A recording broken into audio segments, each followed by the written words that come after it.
what your take is on the fact that while litigation is a democratic tool, at what point does it become unhealthy, or does it work to strengthen democracy?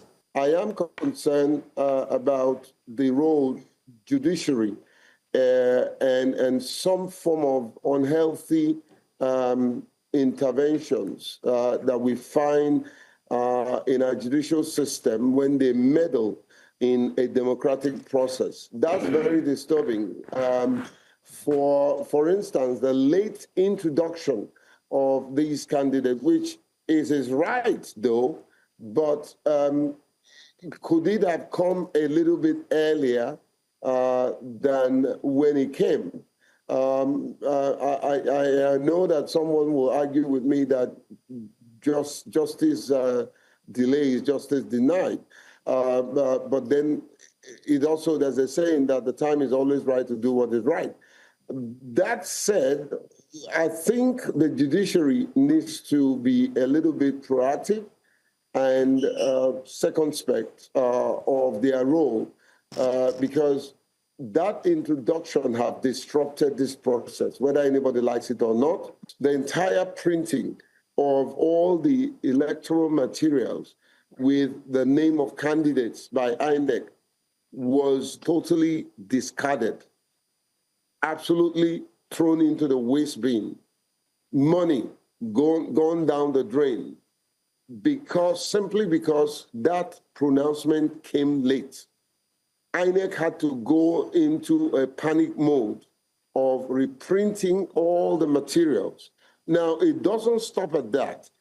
It also affects logistics because they will print, package, and then transport. And that's why many of them did not sleep yesterday and day before yesterday, as soon as that pronouncement was made.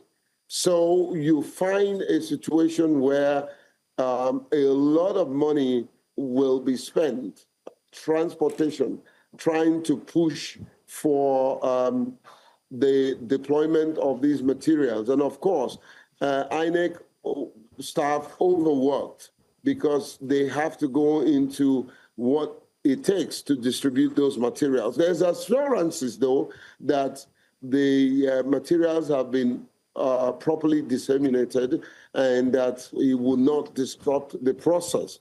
That's an assurance that gives confidence to the process. However, nobody is sure whether that is absolutely correct. Although, in fairness to INEC, they were honest enough to bring in cameras. And so we saw on television the distribution of these resources, but hopefully what happens to this morning would further validate whether it is true that these resources have been distributed, and not just distributed, but distributed to where it is needed this morning. So if the polls opens at 8:30, as they have assured us, then we know that they have done a good job. And if this happens, this will be a thumbs up for INEC because it shows they are prepared for crisis management.